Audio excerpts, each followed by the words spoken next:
You're listening to an audio recording of a Warhammer 40k fanfiction written by me, Ian Anderson. The title of it is A Cold Vengeance, and I hope you enjoy.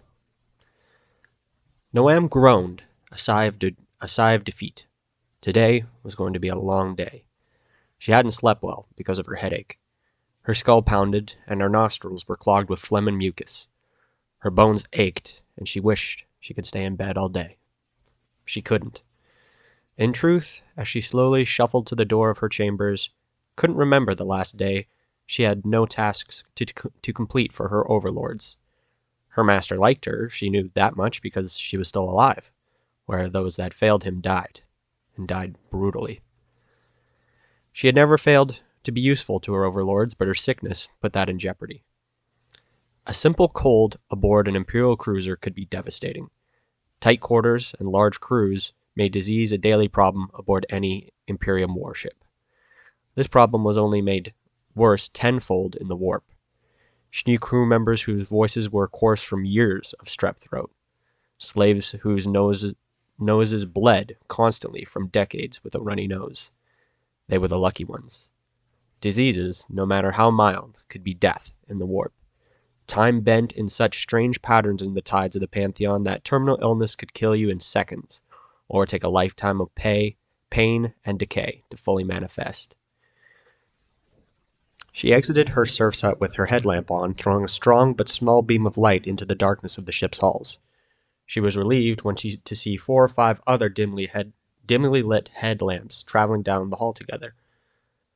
"Noam, the boss demands our presence. Armor and weapons are to be fully loaded and ready," shouted out Markel. "What's this now?" replied Noam, making her annoyance apparent. "This is serious, Noam. Master said they're expecting a fight." Noam, now thoroughly exhausted, gorged on the water from her canteen. It had taken hours to prep Terminator war gear battle ready on such short notice. Finally, the masters appeared, walking through the massive sliding doors leading into the chamber with the grace of an Astartes, no matter how fallen. She, like every servant, immediately lowered her gaze and dimmed her headlamp, as even to accidentally flash her headlamp at the masters would invite ire. The masters entered in silence. The mood of the room tensed slightly more with each second of silence that passed. The masters, 5 in total, were already in their power armor, waiting to be placed in their Terminator plate. All except Voltor, the red-handed, who had become fused to his armor. Noam hadn't known Voltor before his corruption had caged him in his war gear, and had found it difficult for her to imagine Voltor as a normal Astartes. She had never seen his face, or heard his voice unfiltered through a vox. At times, she almost pitied the abomination, as the other lords called him, to his face, and as did many serfs behind his back. He could never take his plate off, never be truly comfortable, nor enjoy simple pleasures like eating and drinking. She supposed it was whatever was corrupting him that was also keeping him alive. His mutations also isolated him. Noam's masters hated those touched by the warp. They wouldn't abandon nor kill Voltor yet, he was too useful to the squad, but Noam suspected that they wouldn't save him either if his mutations worsened. Lord Galen was the first to break the silence as he loaded and checked his storm bolter. "I don't like this. How can we trust them?" he said, looking to Asmodia. Asmodia, the captain of the squad, was being tended to by Noam, who was still fastening his left gauntlet onto his hand. He sighed, having expected the protests from Galen. "When do we trust anyone? When was the last time we have? It is not in our nature. We must dock and resupply and repair. We will hear what the Deathmonger's proposal is, and if anything is amiss, we will kill them all." He glanced back at Noam, watching her fidget to secure his gauntlet. She felt his gaze, and had to fight the urge to look up at him as she apologized. "My apologies, my lord, this gauntlet—" He stopped her before she could finish. "It's all right, Noam. This armor is little more than junk now. No offense meant, Magos Detorium. The dark-robed tech priest who had been supervising Noam and the other servants while blessing and anointing the armor and weapons of the squad now rushed over on 8 spindly legs to assist Noam. "Apologies, Captain Asmodia," he said, though his augmented voice lacked any way to convey emotion. "Armor and weapons have been maintained, but due to lack of resources, only suboptimal results can be achieved." Asmodia gave a forgiving bow to the tech priest. "It is all right, Magos. We will have what your armory requires soon enough." With that, the tech priest knocked Noam to the metal floor with a shove from one of his 4 upper appendages. The 8-limbed Magos began fixing what errors Noam had been making in placing the gauntlet on Asmodia's hand. None in the chamber reacted as Noam hit the ground hard. This was common for Ditorium to do to menials, provoked or not. Still feeling exhausted from her illness, Noam tried regaining her knocked-out breath while she grabbed the back of her head with her left hand and felt it was warm and wet. Shining her headlamp at her hand, she saw that her head was bleeding. Shocked at the sight of her own blood, she accidentally shined her headlamp straight into Asmodia's black eyes. He winched and covered his face. He didn't scold her because he didn't have to. Noam's mind raced as she scrambled to turn out the lamp on her head. "1,000 apologies, master," she blurted out. Oh, how she wished she could just disappear into the darkness that now surrounded her. She knew her masters and the tech priest could still see her, though. "Noam, I can smell your sickness on you. Your illness is making you useless, and we cannot afford it to spread while we still travel through the warp. You are dismissed." At first, relief washed over her. She could go back to bed. She bowed before Asmodia, barely lit by the other headlamps and the machinery in the chamber.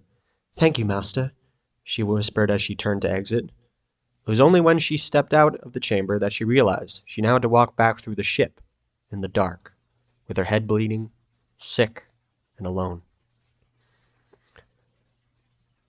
Arden grimaced as he continued to pray along with the rest of the host.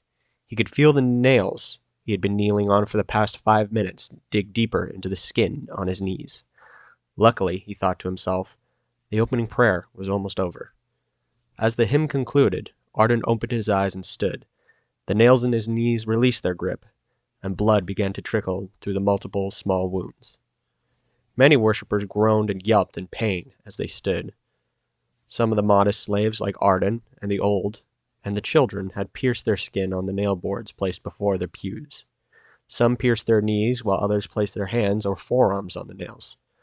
Others, the larger, stronger, tougher, and more zealous worshippers, had cut large gashes into their chests or backs, proudly displaying these superficial wounds to the other members of the host. All in the congregation bled, though. It was a must.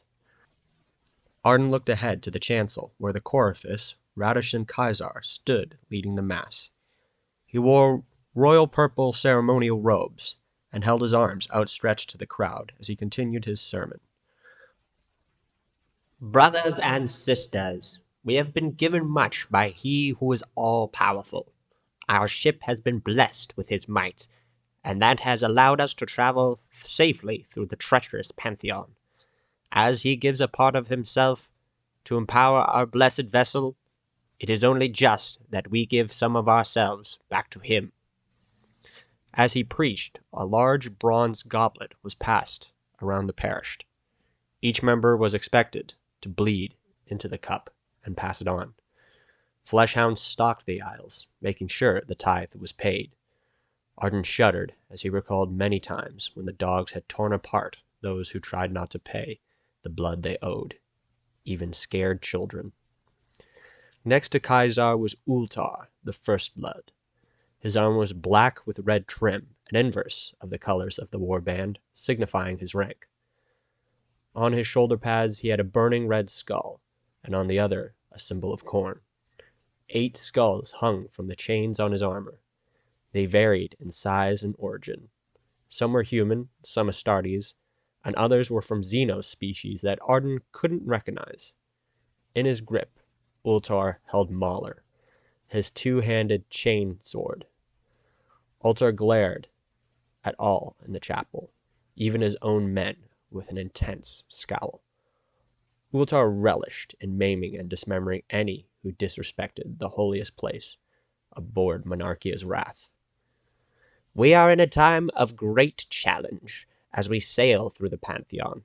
Our supplies degrade more rapidly, and corruptions plague our blessed vessel. But the Blood Apostle has foreseen a great slaughter in our future, one that will reward us in the future for the sacrifices we make now.